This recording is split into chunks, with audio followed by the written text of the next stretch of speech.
ang ano, habang natutulog ang mga aso. So, diretso na tayo sa ano, meron mga tanong-tanong dito eh. Yung comment kanina. Sabi ni Pat, Angelo, waiting ako sa live mo ngayon, gabi sir. Dado, ito, nag-live na. Excited para marinig ang mga comments mo po regarding sa gunggong sa lipunan. Yun, comment ko, gunggong. Wala gunggong. Baka nakakaya naman sa kanila. O yan, nauna, Pat, magandang gabi. Nag-live ako para sa iyo. Shout out kay Pat Angelo. At Peak 71. Sir, dati akong operatiba. Ngayong last hearing sa analysis ko, gawa-gawa lang lahat yan. Yung dalawang documents ni Morales pang DOSEX mo, it turned out siya na lang gumawa niyan siguro nitong first quarter ng 2024. Magaling din siyang conman, pero ika nga huli siya sa mga may matang agila. Dapat wag nang makisawsaw si Attorney Glenn Chong dyan kasi baka mag-depreciate ang paghanga ko sa kanya kung makisakay siya kay Morales through kay Mahardika. Sana mag-intervene na si Lord para, tama ka, para makonsensya na at magtino na ang namumuno sa ating bansa from top to bottom. Peace and love to all. Thank you, Pick, for the comment. Thank you, Pick. Ako nga kahapon nung live ko kahapon.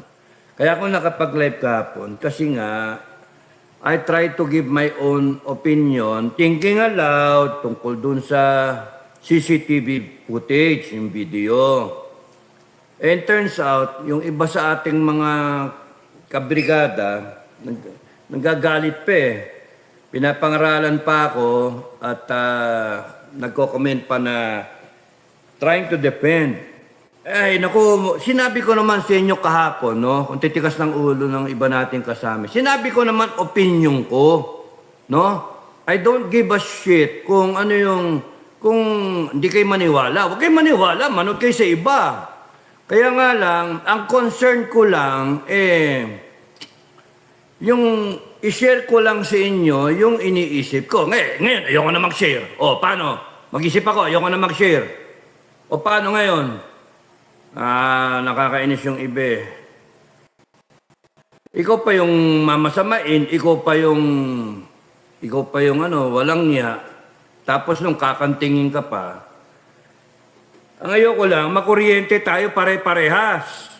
Kuryente tayo. Well, di ko kino-question kung matino yung tao o hindi, si JM. Di ko kino-question. Kaya nga, ang gusto ko, ilabas yung dokumento, yung lahat. One time, big time, labas na. Huwag yung pakonti-konti. Nawawalan ng kredibilidad lahat. Lahat na nagsasalita, yung mga senador natin. Si Bato, mawawalan ng kredibilidad yan. Yung Senate hearing, nawawalan ng kredibilidad. And ultimo later on, pati yung mga vlogger, lahat, mawalan ng kredibilidad kasi where is it going to? Where do you know where is it going to? You know where you're going to? Ay, nako. Napakasimple. Merong issue, may question sa droga. Ang presidente ng Pilipinas, alam naman natin lahat ang tama, hindi pwede. Hindi pwede na magkaroon tayo ng isang commander-in-chief, isang presidente na bangag. Yun yung word, bangag, kasi nagtitake. Kaya nga as soon as possible, ang sa akin, ibigay na lahat ng ebidensya, ilabas, hindi yung utik-utik tayo. Kung sino man ang merong ebidensya na hawak, yung blue folder na ika nga sinasabi, yung deposition, yung witness, ikaw witness, mag-forward ka. Kumbinsihin nyo kung sino man nag-handle do sa witness, mag-forward kayo. I-secure nyo yung tao. Tawagan nyo ko kung kinakailangan yung witness na yan, kung talagang lalabas siya eventually, TikTok, inaano lang na June 30. Baka ganon. Huwag naman. Because nawawala ng credibility lahat. Pati lahat eh. At nagkakaroon ng credibility, no?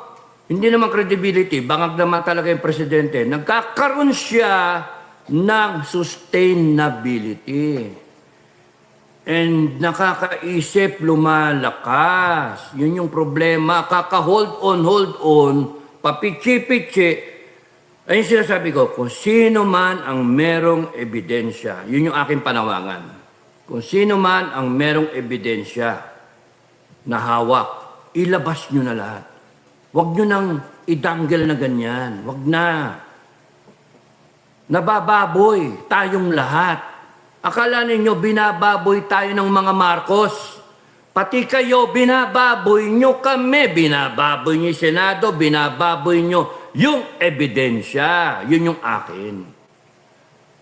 Kaya nga ngayon, ang salita ko, mga MUP, tikas pahinga, walang gagalaw. MUP, walang gagalaw. Panoorin lang natin ito. Kasi parang meron direktor. Yun yung, ako lang naman yun. Magalit sa akin yung mga gustong marinig na rebelde ka na, umuuso ka na, para kumain ka na ng sili. Galit ka na. Eh nakikita ko na we are being built up tayo na parang mag-people power na tayo. Pero not now. At a later date, doon ako nainis. At a later date, kailan? June 30. Yung ba yun? Because ayan, fourth hearing. Ano nangyari kanina? Parang walang nangyari kanina. Bakit? Naubos yung oras. Bakit? Ang dami nagsalita eh. Tawagin mo ba naman lahat ng mga ex-PIDEA na tawagin mo yung special witness ni Jinggoy, si General Santiago, ay nagsasalita doon, nagalit. Minalas tuloy siya ngayon kay Marley Gayata. You see? Ano nangyayari dito? Yung ebidensya, kunyari, yung CCTV, pinalabas dun sa kay Maharlika. O ngayon, pagdating sa Senado, naantala. Sabi na nga yun yung inaano ko dapat yung buo Hindi yung ano lang yung patsi-patsi Kasi talagang in an investigative body, lalo na yung Senado natin, na kitang-kita nyo naman na tinitiris yung credibility ng witness, ng resource person, dapat malinis yung galaw, malinis yung birada. Bakit magpe-present ka ng ganyan? Kita nyo, yun ang tinanong. Kung ano yung tinatanong, magpe-present ka ng ganyan lang kasi yun lang importante. Hindi, ginagawa yung tanging Senado. Kung ano yung gusto nyong maipakita sa Senado, yun lang yung gusto nyong isipin ng Senado, lalo magiging hostile yung Senado. Ayun. Meron na ngang pre-mindset yung mga senator. Hindi natin alam kung So, it becomes easier for Jinggoy Estrada and all the other senators who are into it to destroy JM, and it becomes harder for Bato to have an honest-to-goodness hearing that will lead everyone, all of us, to the truth. Yun yung nakikita ko. Okay, yun na yun. Tapos na. Sinamarize ko na para direct to the point. Nakakainis Okay na, pwede na ako minom soft drinks. Sarap Oy, yun yung number 1 point ko. Parang walang nangyari. Senators ganged up on Bato, Morales and Bato. Si Jinggoy, wala na talaga. Huwag nyo na iboboto yun. Si Jinggoy, wala na talaga.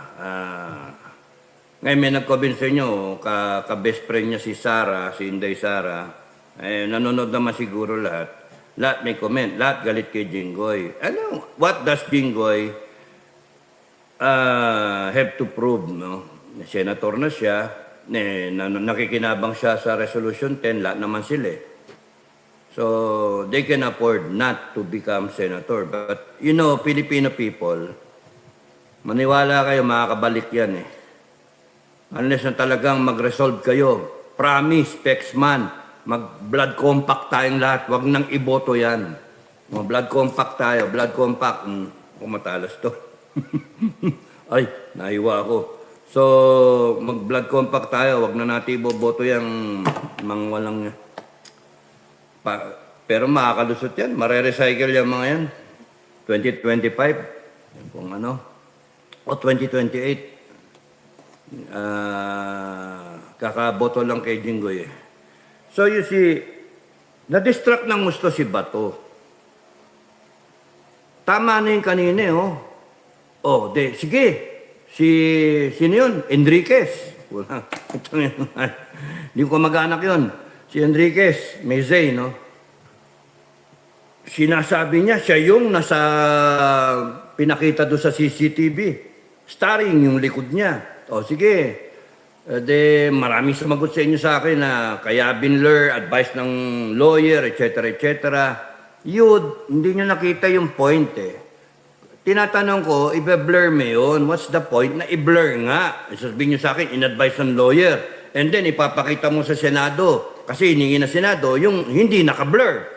At the same time, kay binlur, kay hindi binlur, ang punto, pinapakita mo yung tao na kaibigan mo. Kaibigan mo. Na may contact dun sa isa pa, kay Santiago. Sino yun? Pangalan nun? Sino?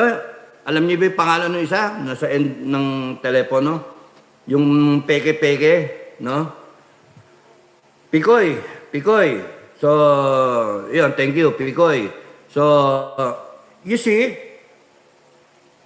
buta eh. Nabuta sana eh.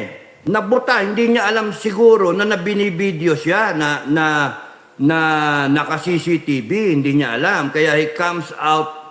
Kung hindi nalaman niya yan, CCTV, yan ang problem. Nanonood sila siguro kay Maharlika. Na-interview si Morales, si JM.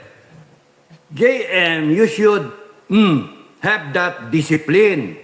Huwag muna maglabas ng whatever na ilalabas ninyo, and even Maharlika, please. I know you are very eager. Sorry, Maharlika, pero I know you're very eager to share to the Filipino people and to bring out the truth. Okay yun.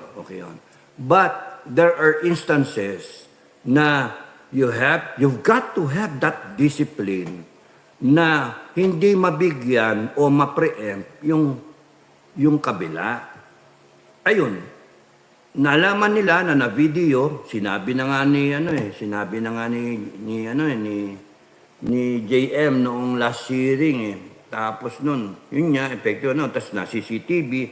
So nakapag-isip eh kung ano isasagot. Ngayon, itong si Picoy, he comes out with the hindi, bola-bola ko lang yan. Alam na alam ko, ganyan. No. Lumalabas nga eh, siya yung nagsabi na, huwag kang magbabanggit ng pangalan. Alam mo naman yung silam. Oh, imagine, no.